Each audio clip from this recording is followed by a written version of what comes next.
What do you see when you picture the Greek gods? Close your eyes for a second. Really try it. Picture them. You probably see gleaming marble statues, perfect, heroic figures carved by masters. You see Zeus, the wise and powerful king, a symbol of justice and order, holding a lightning bolt like a royal scepter. You see Hera, the regal queen, the protector of marriage. Apollo, the god of music and light, the epitome of grace and beauty. This is the Olympus we've been given. The one we see in museums and read about in sanitized children's books. It's a divine family portrait, polished and perfected over centuries. It's clean, it's noble, it's safe. But what if I told you that was a lie? What if I told you that the pristine image you have in your head is a carefully constructed fantasy? A public relations campaign 2,000 years in the making, designed to cover up a reality so brutal, so bloody and so terrifying it makes the goriest horror movie look like a fairy tale. You've been told a story about gods. I'm here to tell you a story about inmates who took over the asylum. About a family so dysfunctional it makes yours look like a dream. A story of cosmic patricide, of children being eaten alive by their own father, of unspeakable betrayals, and of a darkness so profound that even the gods themselves were terrified of it. This isn't just about finding out a few new, gory facts. This is about understanding the very foundation of Western storytelling. This is about realizing that the chaos you feel in the world, the darkness you sometimes feel in yourself, the Greeks gave it a name, they gave it a face, and they placed it on the highest throne. The story you know begins on Mount Olympus. But that's not the beginning, that's the end, that's the curated lie they told after the war was over and the blood had been washed away. We're going to pull back that curtain. We're going to journey back past Olympus, past the Titans, to the very beginning of everything, to the silent, screaming void where it all began. This is the story you were never told, and by the end, you will never look at those marble statues the same way again. So, take a deep breath. The Olympus you thought you knew is about to crumble. And our story begins not on a sun-drenched mountain, but in an endless, terrifying darkness. Before the beginning there was nothing. Try to truly wrap your mind around that. It's a task that almost breaks the human brain, isn't it? We are creatures of context, of cause and effect. For something to exist, something else must have made it. But here, in this story, we must start where all stories truly start, in the absolute absence of everything. No light, no darkness, because there were no eyes to see it. No sound, no silence, because there was nothing to hear. No time, because there were no events to mark its passing. This wasn't just an empty room or the vacuum of space as we know it. The ancient Greeks had a word for it, a name that still sends a shiver down the spine if you truly understand what it means. They called it chaos, the void. But the Greek word chaos does not just mean chaos in the way we use it today, like a messy room or a state of disorder. The original meaning is closer to a yawning or a gaping. It's an active, hungry nothingness. Imagine a vast cosmic mouth, open and waiting. It's the static on a television screen before the broadcast begins, the infinite, humming potential for everything and anything precisely because it is nothing. This is the ultimate psychological trigger for our own deepest fears, the fear of non-existence, of being utterly and completely alone. It's the foundation of all anxiety, and for the Greeks, it was the womb of the universe. Now, a vacuum by its very nature is meant to be filled, isn't it? A silence is meant to be broken. And so, Out of this yawning, incomprehensible emptiness, something stirs. Not because a creator willed it, but because the potential held within the nothingness simply collapses. It coalesces. The first great act of identity shifting in the universe. The nothing becomes something. And the first somethings to emerge are not gods. They are concepts. They are fundamental forces given form, the laws of physics personified before physics even existed. First, from the gaping maw of chaos comes Gaia. She is the earth, but don't picture a blue and green sphere just yet. Picture a foundation, a platform, the very concept of a solid place to stand in an endless void. She is the floor of the universe. She is matter, substance, the promise of stability in a reality that until this moment had none. She is the first mother, but she has no children. She is the first body, but there is no one to touch. She is a stage, but the theatre is empty. Can you imagine that loneliness? To be the only solid thing in an infinite emptiness? Her existence is an act of empowerment, a declaration that there will be a place for things to happen. She is the ultimate ground of being. Almost simultaneously with Gaia, two other beings emerge from the void. They are her opposites, her dark reflections.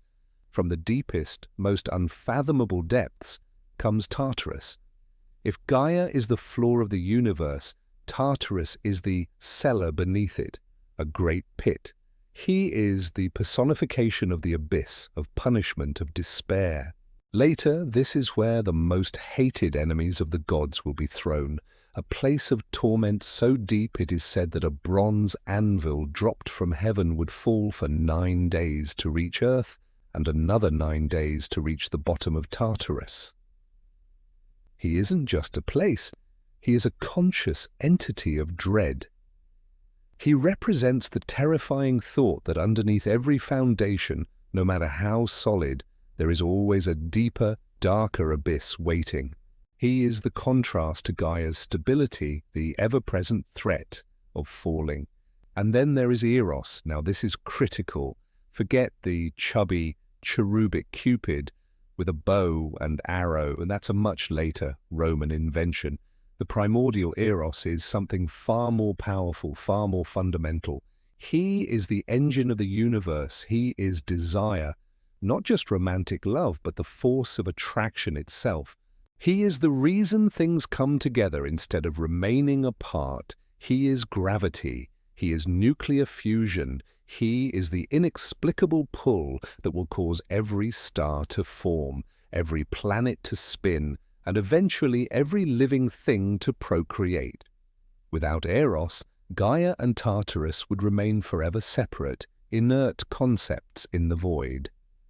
Eros is the principle of connection, the force that says, "You will not be alone."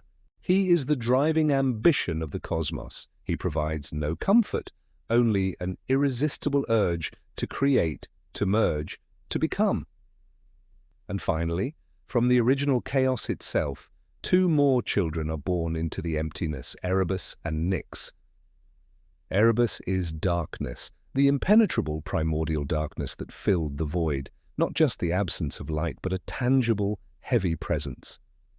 And his sister, Nyx, is night. She is his equal, a figure of incredible power and mystery. While Erebus is the static darkness of the void, Nyx is the active, moving darkness of the night sky. She is a presence so ancient and so fearsome that in later myths, even Zeus himself is afraid to anger her. He, the king of the gods, will not dare to cross the path of night itself. Think about that. The god who commands lightning and thunder is afraid of the dark. This tells you everything you need to know about where the true power lies in this early universe. Nyx and Erebus are the original atmosphere, the shadowy veil that blankets Gaia's new stage. So now our cast is assembled. We have the stage, Gaia, the abyss below, Tartarus, the engine of creation, Eros, and the atmosphere of darkness and night, Erebus and Nyx. But the stage is still empty. The story hasn't started. And this is where Gaia, the lonely earth, takes the first true step. This is a moment of pure cosmic empowerment. She feels her own vast emptiness, the endless starless sky of Erebus and Nyx above her, and she feels the pull of Eros, the primal urge to connect, to create a partner. She yearns for someone to cover her, to complement her, to be her equal and opposite, and so with no one else to mate with, she conceives a child from herself. She gives birth to a son who is her perfect equal in size, a being vast enough to cover her completely, from her highest mountains to her deepest valleys, a son who will be the sky. His name is Uranus. Imagine that moment. The earth, for the first time, looking up and seeing not the oppressive darkness of Erebus, but a vibrant star-filled sky that is her own creation, her own child, her own lover. He is the starry heavens, the majestic canopy that will shelter her. It's a moment of profound cosmic beauty, the first love story in existence, the earth and the sky finally together. But this is a Greek myth, and in this world, love and beauty are almost always the prelude to unimaginable horror. Gaia, in her loneliness, has sought to create a perfect partner. But in creating a being as powerful as herself, she has also created her first monster, her first tyrant. And the love story between the earth and the sky is about to become the universe's first and most disturbing tragedy, a cycle of lust, jealousy, and brutalization that will set the stage for the rise of the Titans, and eventually for the birth of a certain god of thunder. The perfect, beautiful sky is about to become a prison, and Gaia, the mother of all, will be its first inmate. For a time, it was perfect, or as perfect as a universe without life could be. There was Gaia, the earth, vast and patient. And there was Uranus, the sky, stretched out above her, a glittering blanket of stars. He was her son, her creation, and now her constant companion. The loneliness that had defined Gaia's very existence was finally gone. Eros, the great engine of desire, had done its work. The earth and the sky were in a perpetual embrace. This wasn't just a poetic image for the Greeks, it was a literal one. Uranus lay upon Gaia, completely covering her. From this union, the first true generation of beings with distinct forms was born, the first children of the universe, and they were not what you might expect. They were raw, elemental forces, wild ideas given flesh. First, Uranus and Gaia gave birth to the Cyclopes. Forget the lumbering, one-eyed shepherds that later heroes would encounter. These were the original Cyclopes, and they were beings of immense and terrifying power. There were three of them: Brontes, the thunderer, Steropes, the lightner, and Arges, the vivid flash. They weren't just giants with a single eye, they were the personification of the storm. Their one eye was like a miniature sun blazing with cosmic energy. Their voices were thunder, their actions were lightning. They were master craftsmen, smiths who could harness the raw power of the universe and forge it into weapons of unimaginable might. They were a testament to the raw, untamed power of their parents, the stability of Earth combined with the explosive energy of the sky. Then came another set of three, even more monstrous, even more chaotic. The Hecatoncheires, whose name literally means the 100-handed ones. Try to truly visualize them for a moment. Cottus, Briareus, and Gyges. Each had 50 heads, each with a different expression of rage or despair, and 100 powerful arms sprouting from their massive shoulders. They were not craftsmen, they were engines of pure, unbridled destruction. They were the personification of the earthquake, the volcanic eruption, the tsunami. The sheer, violent force of the earth itself given monstrous form. They were living catastrophes, beings of such overwhelming strength that their very presence was an affront to order. And here, in the birth of these first children, we see the first cracks in the perfect union of earth and sky. This is a profound psychological moment, one that plays out in families to this day. It is the moment a parent looks upon their child and feels not love, but fear and disgust. Uranus, the sky father, looked at his children, the brilliant, fiery Cyclopes and the monstrous, flailing Hecatoncheires, and he was horrified. He was a being of majestic, orderly beauty. He was the predictable and eternal wheeling of the stars, the calm expanse of blue. His children were chaotic. They were loud, they were ugly, they were powerful, and that power, he realized, could one day challenge his own. They were a reflection of a wildness he possessed but refused to acknowledge. They were a threat. So he did something that forever defined him, not as a loving father, an equal partner, or a majestic king, but as the universe's first tyrant, the first abuser. He took his children, his own flesh and blood, one by one, and he forced them back into the body of their mother. He pushed them deep into the hidden places of the earth, imprisoning them within the very womb that had given them life. He didn't kill them. He wouldn't grant them that mercy. He simply put them away. He hid his shame, his terrifying, powerful offspring, deep within Gaia, sealing them in the darkness so he would no longer have to look at them. This is a moment of almost unimaginable cruelty. I want you to step away from the cosmic scale for a second and feel this on a human level. Imagine the ultimate act of betrayal. A father so repulsed by his own children that he buries them alive inside their own mother. It's a violation of the most sacred trust in existence. And for Gaia, it was a living nightmare. Her joy was transformed into agony. She was the earth, the foundation of all things, but she was now a prison. Her children, the powerful Cyclopes and the mighty Hecatoncheires, were not dead. They were alive, trapped inside her, raging against their confinement. She could feel every moment of their torment. She felt the thunder of Brontes's fury echoing in her deepest caverns. She felt the 100 arms of the Hecatoncheires tearing at her insides, struggling to break free.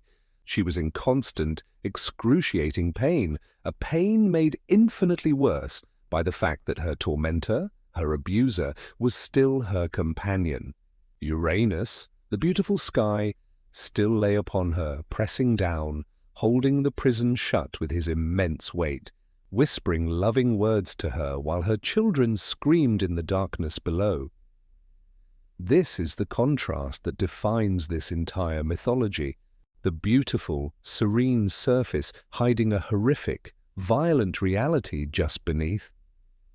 The majestic Sky Father is a monstrous jailer. The nurturing Earth Mother is a torture chamber. How long did this go on? Time had no meaning. It could have been eons. But for Gaia, it was an eternity of suffering. And in that suffering, something began to change. Her love for Uranus, the partner she had created out of her own loneliness, slowly began to curdle. It twisted into resentment, then into hatred, and finally into a cold, calculated desire for vengeance. This is a critical moment of empowerment born from victimhood. Gaia realizes that Uranus will never stop. He will continue to use her, to fill her with children, only to hide them away in shame and fear. She understands that the cycle of abuse will be endless unless she does something to break it. The foundation of the world decided it would no longer be passive. The stage decided it would fight back against the actor who had seized control. So Gaia, the long-suffering Earth, began to plot. But she couldn't act alone. Uranus was too powerful, his embrace too complete. She needed an accomplice. She needed one of her children to rise up and do what she could not. So she and Uranus conceived a new set of offspring, a new generation who, unlike the Cyclopes and Hecatoncheires, were beautiful. They were powerful, yes, but in a form that Uranus found acceptable. They were more like him, regal, divine. They were the 12 Titans. 6 brothers, Oceanus, Coeus, Creus, Hyperion, Iapetus, and 6 sisters, Thea, Rhea, Themis, Mnemosyne, Phoebe, and Tethys. They were the new gods of the cosmos. And unlike their monstrous older siblings, Uranus did not imprison them. He allowed them to walk free upon the surface of their mother, the earth. He looked upon them with pride. They were his perfect, beautiful children, his legacy. He had no idea that in his arrogance he had just created the instruments of his own destruction. Because Gaia, while she may have smiled up at her beautiful new children, was communicating with them in secret. She was whispering her pain to them. She was telling them about their monstrous older brothers, trapped in the darkness below. She was planting the seeds of rebellion. She was looking for a champion. She pleaded with her Titan children. "Your father has become a tyrant," she told them. "He has shamed me and imprisoned your brothers. He has committed a great evil. Which of you will help me? Which of you has the courage to punish him for his crimes?" But the Titans were afraid. They were his children after all. He was the Sky Father, the absolute ruler of the universe. To challenge him was unthinkable. They looked away, all of them.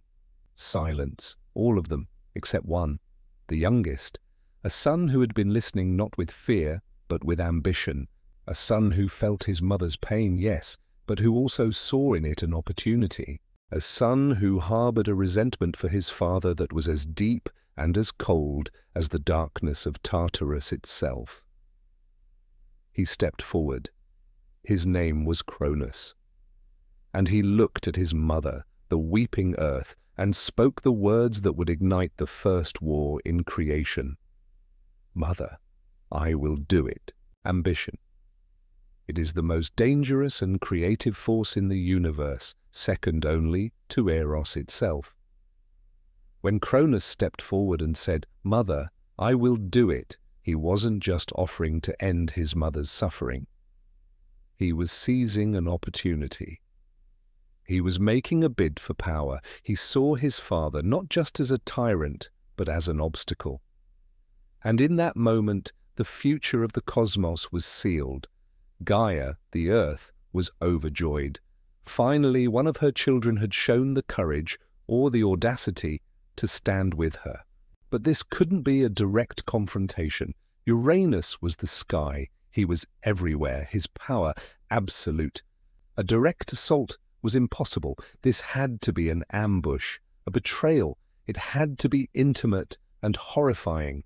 So Gaia, the mother of all, bent her will to a new kind of creation. She reached deep into her own substance, into her very heart, and from her own pain and rage, she forged a new material, a grey, unyielding metal that was harder than anything that had ever existed. She forged adamantine, the unbreakable, and from this metal she fashioned a weapon. Not a sword or a spear. Those were weapons for a soldier. This was something different, something more personal. She created a great curved sickle, its edge honed to an impossible sharpness, its handle heavy with the promise of a terrible harvest. The narrator's voice becomes a tense whisper. She gave the sickle to Cronus, her youngest son. Feel the weight of that moment, a mother arming her son to go and mutilate his own father. This is the ultimate breakdown of the natural order. It's a declaration of war not just against a king, but against the very concept of father. Gaia then laid out the plan, a trap born from millennia of abuse. She told Cronus to hide, to wait for the evening when Uranus, filled with desire, would descend from the heavens to lie with her once more. In that moment of passion, he would be vulnerable, unsuspecting. This is a detail the myths are very clear about, and it's psychologically devastating. The act of creation, of lovemaking, was to be the setting for the act of destruction. The ultimate intimacy would be the stage for the ultimate betrayal. So Cronus waited. He took the great adamantine sickle and hid himself in the shadows of his mother. He waited as Nyx, the great goddess of night, drew her dark veil across the cosmos. And as he always did, Uranus descended. The vast starry sky came down to embrace the earth, blind with desire, thinking only of his own pleasure, completely unaware of the sun hiding in the darkness, clutching a weapon forged from his mother's rage. What happens next is the single most important and violent event in the Greek creation story. It is the pivot upon which the entire universe turns. As Uranus descended upon Gaia, Cronus sprang from his hiding place. He grabbed his father with one hand, and with the other he swung the great grey sickle, and in one horrific, brutal motion he severed his father's genitals from his body. A moment of pure, dead silence on the audio track. The screen cuts to black. "Narrator," voice returns, strained, quiet, and full of gravity. He castrated the Skyfather. He didn't just wound him, he didn't just kill him, he unmanned him. He took from him the very source of his creative power, the instrument of both his love and his tyranny. It was an act of absolute symbolic dominance. It was Cronus screaming to the universe, "You will not create anymore. Your time is over. My time has begun." Uranus, the vast and mighty sky, roared in a pain so immense, so cosmic, that the foundations of the universe shook. He recoiled, pulling away from the earth for the first time in an eternity. The embrace was broken. For the first time, there was a space between the earth and the sky. But the violence wasn't over. This was a primordial act, and an act of such magnitude doesn't just happen, it has consequences, it has a fallout. The blood from the terrible wound spurted forth, and where it fell upon the earth, upon Gaia, new and terrible life sprang into being. From the first drops of the Sky-Father's blood, 3 new types of beings were born, each a living embodiment of the horror that had just occurred. First, the Erinyes, whom the Romans would later call the Furies. They were terrifying goddesses of vengeance, with snakes for hair and eyes that wept tears of blood. Their entire existence was dedicated to a single purpose: to hunt down and punish those who commit patricide, matricide, or break a sacred oath. Think about that. The act of punishing a father gave birth to the eternal spirits who punish those who harm their parents. The universe, in its first act of violent rebellion, simultaneously created its own cosmic police force. It's a chilling paradox. Cronus's crime gave birth to his own future executioners. Second from the blood came the gigantes, the giants. They were not the lumbering, simple-minded giants of fairy tales. They were massive, powerful warriors born in armor, brandishing spears, their legs often formed from living serpents. They were beings of pure rage and violence, born from the pain of a castrated god. They were a living grudge, an army of resentment that would lie dormant within the earth for an age, waiting for the right moment to rise up and challenge the new order of the gods. They were a time bomb planted at the very moment of Cronus's victory. And what of the severed parts themselves? Cronus, in his rage, threw them far out over his shoulder, and they fell into the sea. As the immortal flesh drifted in the ocean, it began to foam and churn. A great white sea foam, a frothing in the waves, and from that foam something new arose, something utterly unexpected, born from the most violent act imaginable. Beauty. From the severed genitals of a mutilated god, floating in the sea, rose Aphrodite, the goddess of love, beauty, pleasure, and procreation. This is one of the most psychologically complex and frankly bizarre ideas in all of mythology. The Greeks are telling us something profound here. They are saying that from the most grotesque, violent, and traumatic event, the most beautiful and desirable thing can be born. That love and violence are not opposites, but are born from the same primordial act. That our desire is inextricably linked to a deep, primal wound. Aphrodite, the goddess who will cause so much joy and so much conflict, is a child of mutilation. Her beauty is a scar on the face of the universe, and so the new cosmic order was established in a shower of blood and an explosion of new life. Uranus, broken and unmanned, was now powerless. He retreated to the highest reaches of the cosmos, a distant, pained observer. His only remaining power was to curse his son. He looked down at Cronus, who now stood as the master of the universe, and he gave the Titans a new name, the straining gods, because they had strained beyond their limits and committed an unforgivable crime. And he prophesied that just as Cronus had overthrown his father, so too would Cronus be overthrown by one of his own children. But Cronus, standing victorious with the bloody sickle in his hand, did not listen. He was the king. He was the master. He had freed his mother and deposed a tyrant. The first part of his promise was complete. Now came the second. His brothers, the Cyclopes and the Hecatoncheires, were still imprisoned deep within the earth, their raging torment the very reason for this war. It was time to set them free. It was time to usher in a new age of freedom and justice for all the children of Gaia. Or was it? Because this is the moment we see the real character of Cronus. This is the moment we learn the most important lesson of power. It's one thing to take it. It's another thing entirely to know what to do with it. And a man who takes a throne through violence is often terrified of the violence of others. Cronus looked down into the darkness of the earth, heard the thunderous roaring of his monstrous older brothers, and he, just like his father before him, felt a flicker of that same cold emotion. Fear.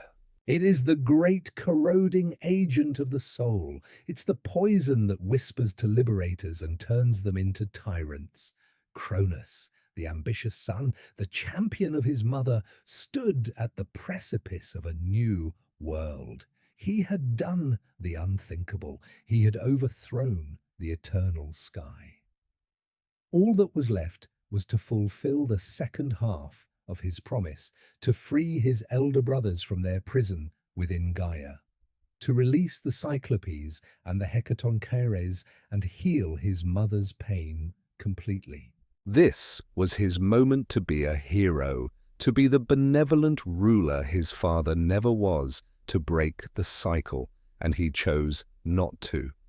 In that moment of decision, Cronus looked into the abyss where his brothers raged, and he saw not family, but a threat. He saw the same untamable, chaotic power that had terrified his father, Uranus. He saw beings whose strength could rival, and perhaps even surpass, his own. He understood that freeing them would be an act of justice, but it would also introduce a wild card into his new, orderly universe. And Cronus, above all else, wanted order. His order. And so in his first act as the supreme ruler of the cosmos, Cronus committed his first betrayal. He turned his back on his promise. He left the Cyclopes and their 100-handed brothers to rot in the darkness of Tartarus, reinforcing the prison his father had built. For Gaia, this was a devastating blow. She had traded one jailer for another. Her freedom was incomplete, her pain was not soothed. Her own son, the one she had armed and guided, had now become her oppressor. The cycle of abuse had not been broken, it had simply been inherited. With his potential rivals secured in the darkness, Cronus began to build his own kingdom. He took his sister, the gentle Titaness Rhea, as his wife, and together they presided over a new era. And this is the great, tragic irony of Cronus's reign. Because for the rest of the world, this period was known as the Golden Age. For the first time, a semblance of peace settled over the universe. Under Cronus's rule, the earth brought forth abundance without toil. There was no need for laws or punishments because there was no crime. There was no suffering, no old age, no disease. It was an age of innocent perfection, a cosmic Garden of Eden. But this is the ultimate illusion of authoritarian control, isn't it? The pristine, perfect surface that hides a terrible secret in the heart of the palace. The Golden Age was a beautiful lie built upon a foundation of betrayal and sustained by a king's growing paranoia. Because Cronus could not escape the parting words of his mutilated father. The curse. The prophecy that he too would be overthrown by one of his own children. The words echoed in his mind, turning his triumph into a source of constant anxiety. Every moment of peace was tainted by the dread of his inevitable downfall. He had stolen the throne through violence against his father. The universe, he knew, would demand a similar payment. He looked at his beautiful wife, Rhea, and his heart was filled not with love, but with a cold, calculating fear. Because he knew that their children, his heirs, were also his destined executioners. Soon, Rhea gave birth to their first child, a beautiful goddess. She named her Hestia. And as Rhea held her newborn daughter, Cronus approached. He looked down at the tiny, perfect infant, the first of a new generation of gods. And the prophecy screamed in his ears. He saw not a daughter, but a threat, a future rebel, a seed of his own destruction. And so, consumed by his paranoia, Cronus did something even more monstrous, more intimate, and more horrific than what he had done to his own father. He reached down, took the newborn baby from her mother's arms, opened his mouth wide, and he swallowed her whole. He ate his own child, alive. He didn't kill her first. He didn't hide her away as Uranus had done. He made himself her living tomb, a prison of flesh and bone from which there could be no escape. It was the ultimate act of control, a desperate, insane attempt to defy fate by consuming it. He would not allow his children to exist in the world, to grow, to plot, to fulfill the prophecy. He would keep them inside himself, unbirthed and unborn forever. Rhea's grief was absolute. It was a silent, helpless scream that echoed in her soul. But what could she do? He was the king. His power was absolute. And so the cycle began again. She gave birth to a second child, the goddess Demeter. And again Cronus came, and with that same cold, terrifying resolution, he swallowed his daughter. Then came a third, the goddess Hera. Swallowed. Then a son, Hades. Swallowed. Then another son, Poseidon. Swallowed. 5 times Rhea brought new life into the world, and 5 times she was forced to watch as her husband, the king of the glorious Golden Age, devoured their children. The perfect ruler was a cannibal. The master of the universe was a slave to his own fear. His stomach, once the vessel of his own ambition, was now a lightless prison, a personal Tartarus for his 5 divine children. They were not dead, they were immortal gods after all, but they were trapped, suspended in the darkness, waiting. Rhea was breaking. Her heart, much like her mother Gaia's before her, was turning from love to resentment, from grief to a burning desire for rebellion. She saw the pattern. She saw the cycle repeating with an even more monstrous cruelty. She would not allow it to continue. When she found she was pregnant for a sixth time, she knew this child had to be saved. She went in secret to her parents, to the broken Uranus and the long-suffering Gaia. She pleaded with them for help, for a way to break the curse. And they, seeing their own tragic story replaying in their daughter, devised a plan. Gaia told Rhea to go to the island of Crete, to a deep, hidden cave on Mount Ida. There she would give birth in secret. And so she did. As the time came, Rhea journeyed to Crete and, hidden from the all-seeing eyes of her husband, she gave birth to her third son, a beautiful, healthy baby boy. His name was Zeus. But what of Cronus? He was expecting his sixth child, his sixth meal. He was expecting to swallow his sixth threat. Gaia, the great deceiver, took a large stone, about the size of a newborn infant, and wrapped it in swaddling clothes. She presented this to Rhea, who then returned to her husband. She presented the wrapped stone to Cronus, her face a mask of grief. And the Cannibal King, blinded by his paranoia, did not even look closely. He saw what he expected to see. He took the bundle from her arms, and without a moment's hesitation, he swallowed the stone. He thought he had once again consumed his child and secured his throne. He had no idea that he had just swallowed the symbol of his own deception. He had no idea that for the first time one of his children was alive and free, hidden away in a cave, nursed by nymphs, guarded by warriors who beat their shields to drown out his cries. The child, Zeus, was growing. And he was growing strong. The future king of Olympus, the god of lightning and thunder, the one who would finally break the cycle, had been saved by the oldest trick in the world, a mother's desperate deception.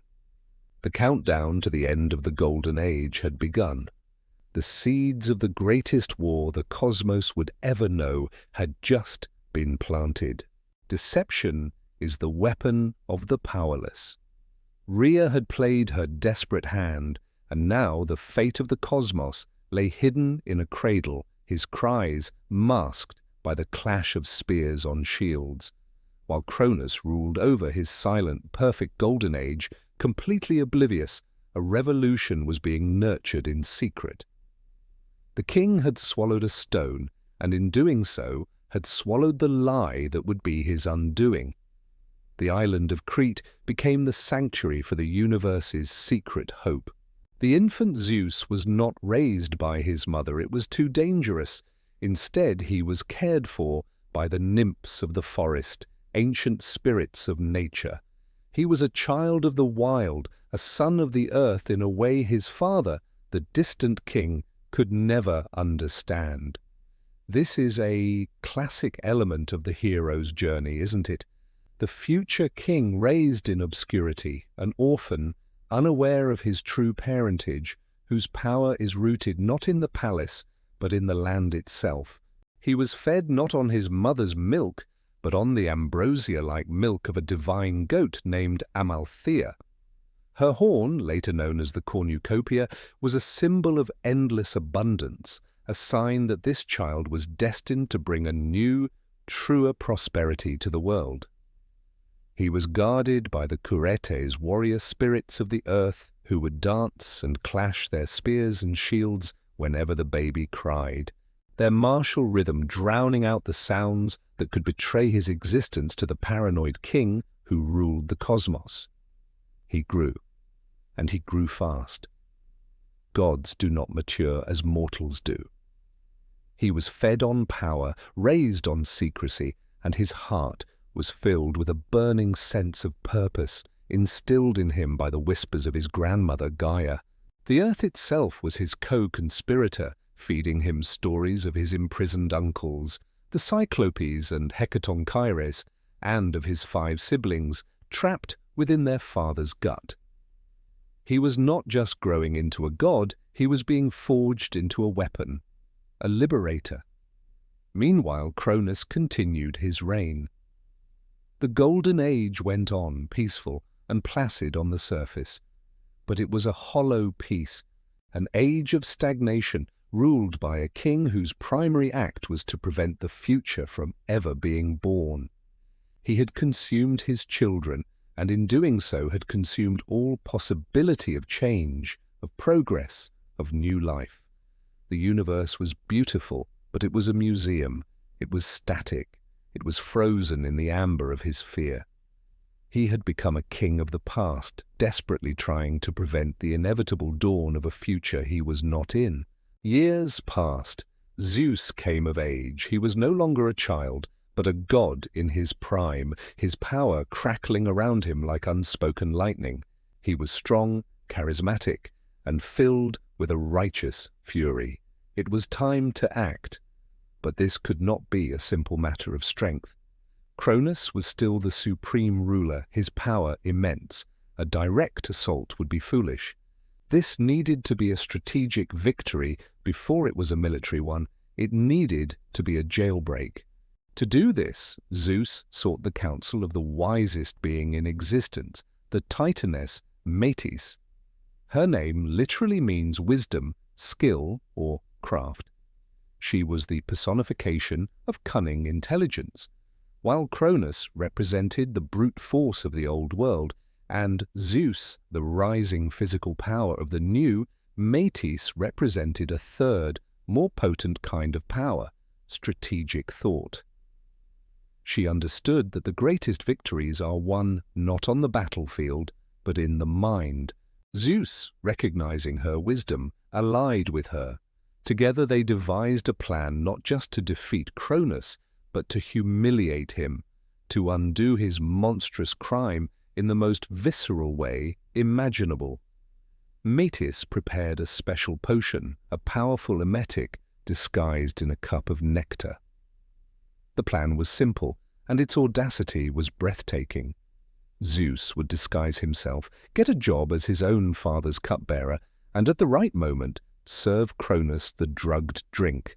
Think of the sheer psychological audacity of this plan. It is the ultimate infiltration. The son whom the father believes he has consumed and neutralized will walk into his own palace, stand before his own tyrant, and serve him the poison that will bring his entire world crashing down. It is a story of a ghost returning to haunt the murderer, wearing the face of a servant. And so it was done. Zeus, his divine nature veiled, made his way to the court of the Titans. He became the cupbearer to the king. He stood in the great hall and watched the father who had tried to erase him from existence. Can you imagine the self-control that must have taken to look your abuser in the eye, to serve him, to bow, all the while knowing you hold his doom in your hands? At the opportune moment, during a great feast, Zeus brought the fateful cup to his father. He presented the nectar mixed with the potion Metis had prepared. Cronus, suspecting nothing, took the cup. He saw only a new, efficient servant, not the face of his own forgotten future. He drank it down. At first, nothing happened, but then a deep, cosmic churning began in the pit of the Titan King's stomach. A convulsion. His body was seized by a violent, uncontrollable retching. The potion was forcing his body to reject what it had so unnaturally imprisoned. And then, one by one, the gods were reborn. This wasn't a gentle or noble birth. It was a violent, chaotic expulsion. First, because it was the last thing he had swallowed, came the stone, the Omphalos stone, which he vomited out onto the ground at Pytho, where it would later become a sacred object at the Oracle of Delphi. It was the symbol of his deception, now lying at his feet for all to see. Then came the children, pulled from the darkness of their father's prison and into the light for the very first time. They were not infants. They emerged fully grown, gods and goddesses in their prime, their power having gestated in the darkness for an entire age. Out came Poseidon, his eyes holding the fury of the storm and the crushing pressure of the deep. Out came Hades, his face pale and grim, his presence radiating the silent, inexorable authority of the underworld. Out came Hera, her expression one of regal fury, her destiny as a queen already written in her eyes. Out came Demeter, the goddess of the harvest, her power over life a direct rebuke to her father's obsession with death and imprisonment. And finally, out came Hestia, the firstborn, the last to be reborn, her calm and steady presence, a symbol of the hearth and home they would now fight for. Imagine that scene. Cronus on his knees, weakened and convulsing, and standing before him 6 figures, 5 who have just been violently reborn from his own body, their eyes blinking in the light of a world they had never seen, their first sensation a burning, righteous hatred for their father. And beside them, the 6th, the cupbearer, now radiating his true divine power, Zeus, their brother, their savior. The children of Cronus were united for the first time. The lie of the golden age was shattered. The pretense of peace was over. The prophecy of Uranus, so long suppressed, had finally come to pass. The children had risen against the father. Zeus stood before his creator and his jailer, and his voice, for the first time, boomed across the halls of the Titan palace, not as a servant, but as a king. The war was not coming. The war was here. The 10-year struggle for the throne of the universe, the Titanomachy, had just begun. There is no war in human history that can compare to what came next. This was not a battle for a piece of land or for a golden throne. This was the Titanomachy, the Titan War. It was a war for the soul of the universe itself, a war to decide the very nature of reality. Would the cosmos be ruled by the old order, the rigid, static, tyrannical past represented by the Titans? Or would it yield to the new, the dynamic, passionate, and dangerously ambitious future of the Olympians? The battle lines were drawn across the heavens. The 6 children of Cronus, Zeus, Hades, Poseidon, Hera, Demeter, and Hestia, made their fortress on the highest peak in Greece, Mount Olympus. From its cloudy summit, they looked out upon their enemies. And their enemies were formidable. Cronus, enraged and humiliated, rallied most of his Titan brothers and sisters to his side. They were the old guard, the established powers of the universe. They made their own fortress on a rival peak, Mount Othrys. And from these 2 mountains, the 2 generations of gods waged a war that tore the fabric of creation. For 10 years they fought. Try to imagine the scale of this. 10 years of unrelenting cosmic warfare. The battlefield was the entire world. When Poseidon struck the ground with his fury, the entire earth shook with earthquakes and was swallowed by tsunamis. When Hades unleashed his power, the ground would split open, revealing the terrifying darkness of the underworld below. And when Zeus hurled his lightning, the sky itself would catch fire. The Titans were no less mighty. They were elemental forces. They hurled entire mountains as if they were stones. They ripped islands from the sea and threw them at the heavens. The clash of these 2 armies was so violent that the sound was said to be heard in the deepest pit of Tartarus and at the highest edge of the cosmos. The primordial sea boiled. The forests of the world burned. The very air crackled with raw, untamed power. It was a war of gods, and the world of mortals, not yet created, was being scarred and shaped by their fury. But for 10 years there was no victor. For every blow the Olympians struck, the Titans struck one back. For every inch of ground gained, another was lost. It was a perfect, grinding stalemate. The raw power of the new gods was perfectly matched by the immense, ancient strength of the old. It was a war of attrition, and it was going nowhere. This is a crucial lesson about power. Brute force can only get you so far. When two equal and opposite forces collide, the result isn't victory. It's just endless, pointless destruction. Zeus, the young and ambitious leader of the Olympians, began to realize this. He saw that the war would never be won this way.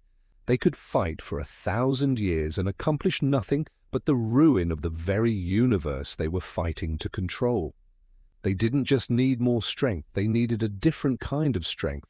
They needed an advantage, an edge.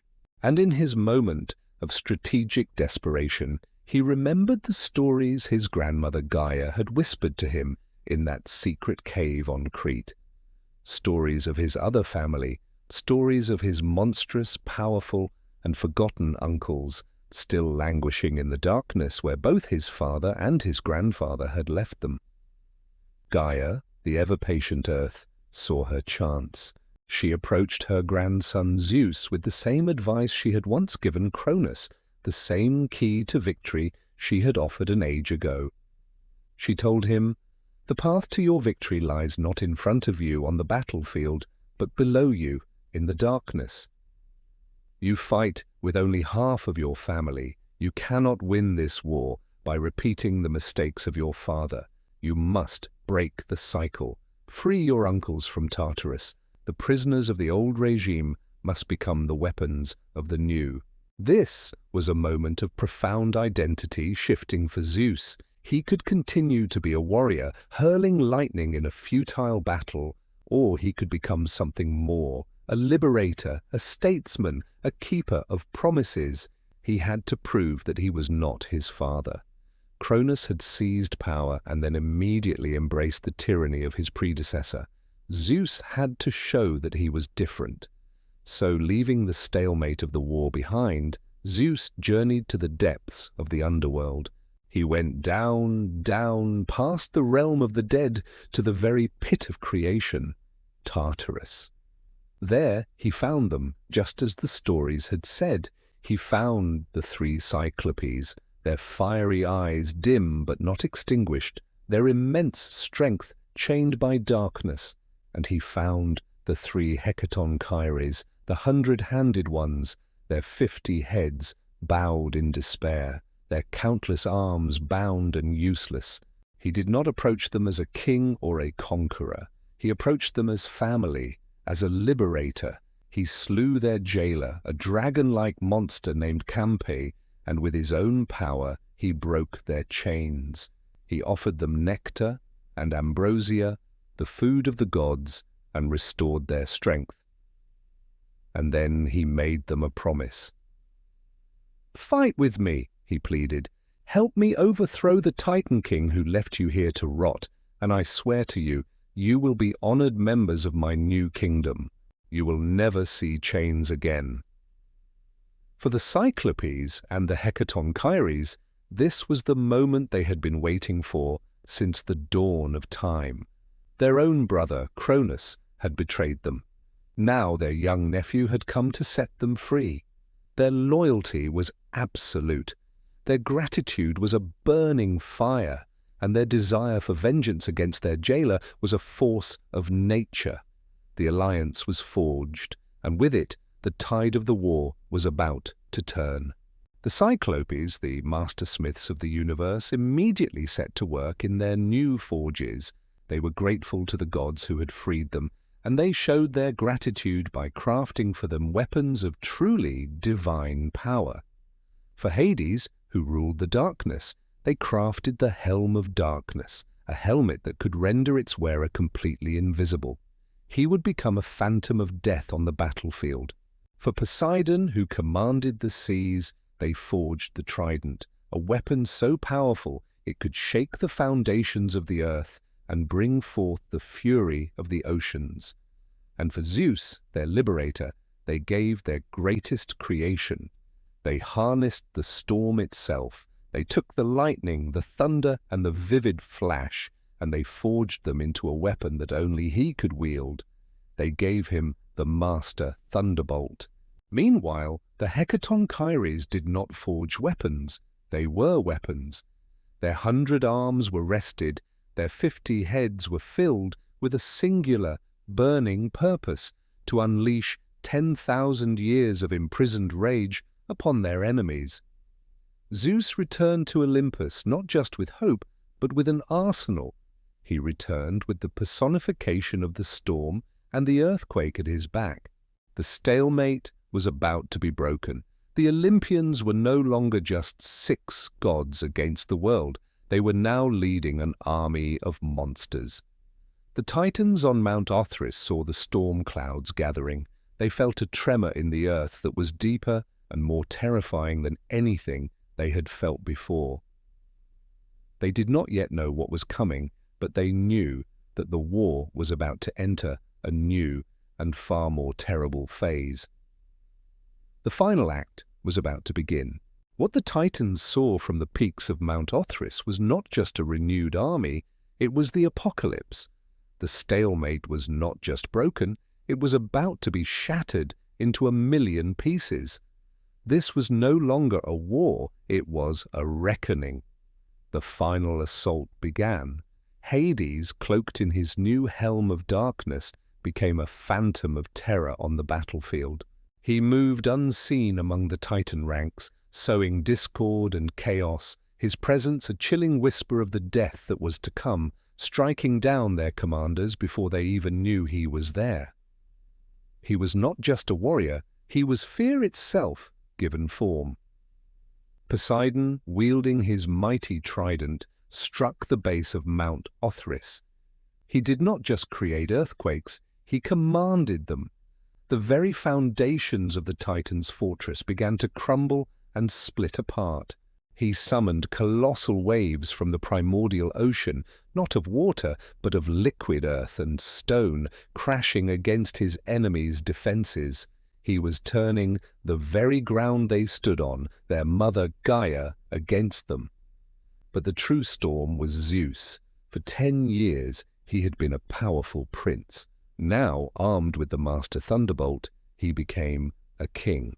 He ascended into the heavens, and for the first time the universe witnessed the full, untamed power of the sky, wielded not by a distant, orderly Uranus, but by a passionate, furious, and brilliant new god.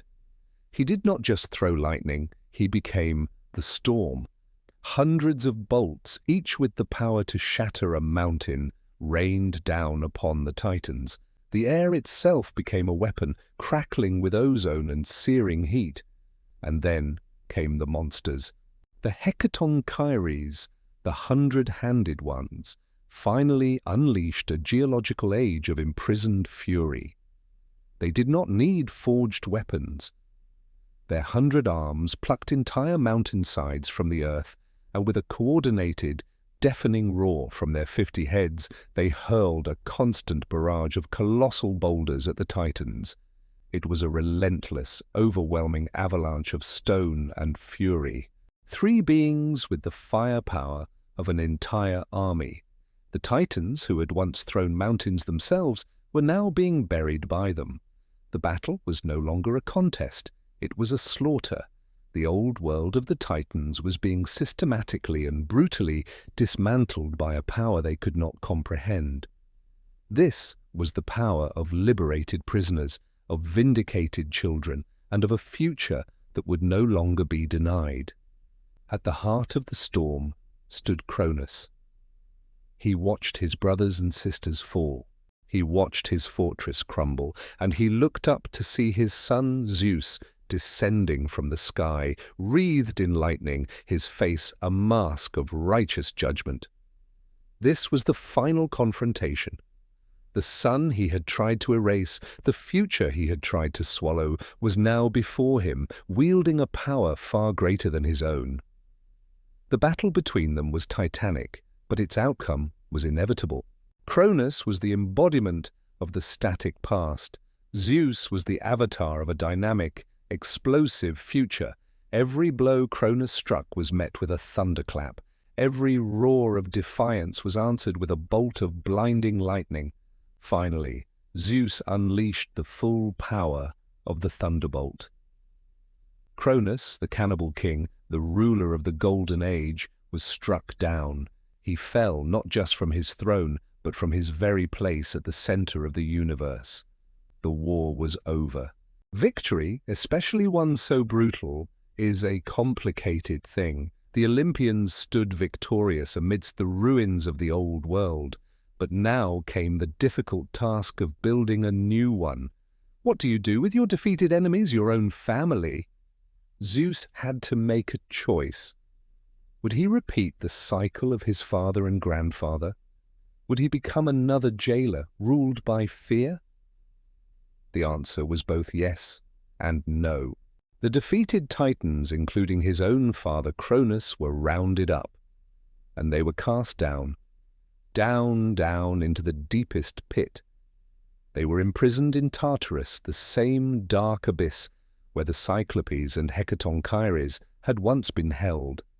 The symmetry is chilling, isn't it? The prison of the old regime became the prison for the old regime. But Zeus added a crucial twist. He did not want to be a distant, paranoid ruler, constantly looking over his shoulder. He needed jailers, and so he gave the duty to the Hecatoncheires. The hundred-handed ones, once the greatest victims of the prison, now became its eternal guardians. It was an act of perfect cyclical justice. The oppressed became the wardens, ensuring that the age of Titans would never rise again. With the old world locked away, it was time to divide the new one. The three victorious brothers, Zeus, Hades, and Poseidon, gathered to carve up creation. They did not fight or scheme for power. They chose to divide it by lot, a sign of respect for fate and for each other. To Hades, who had tasted the darkness and commanded it, was given the dominion of the underworld, the realm of the dead, and all the riches that lay within the earth. To Poseidon, who had shaken the foundations of the world, was given the dominion of the seas and all the creatures and lands within them. And to Zeus, the leader, the liberator, the wielder of the thunderbolt, was given the dominion of the sky and the ultimate position as the king of all gods and men, to rule from his throne on Mount Olympus. The new order was established. The reign of the Olympians had begun. And so our journey through the darkness comes to an end. We have seen the universe born from a yawning void. We have seen a sky father's love turn to tyranny, a mother's pain turn to vengeance. We've seen a son betray his father only to become an even greater monster. And we've seen another son raised in secret rise up to break the cycle and wage a war that ended an age. What are we to make of this brutal, bloody, and terrifying story of our own creation?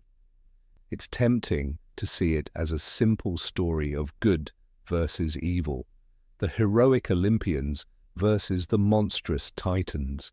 But that's the sanitized version, the lie we started with. The truth is far more complex and far more human. This is a story about generational trauma. It's about how abuse is inherited, how fear drives good people to do monstrous things, and how the only way to break the cycle is through a combination of wisdom, rebellion, and yes, overwhelming violence. The Olympians are not perfect. Their own stories are filled with lust, jealousy, and cruelty. They are not calm marble statues. They are a deeply flawed, passionate, and often terrifying family who seized control of the universe. They are a reflection of us. They embody our noblest aspirations and our most terrifying impulses. The disturbing origins of the Greek gods aren't just a collection of forgotten, gory stories. They are a psychological blueprint. They tell us that order is born from chaos, that beauty, like Aphrodite, can be born from horrific violence, and that every perfect golden age has a dark secret hidden in its heart. The Greeks weren't trying to give us gods to worship. They were trying to give us a mirror. And the next time you look up at a statue of Zeus, you will no longer see a wise, bearded king. You will see the baby who escaped being eaten, the rebel who armed monsters, the son who overthrew his father, and the king who won the universe, not because he was good, but because, when the time came, he was willing to unleash a storm.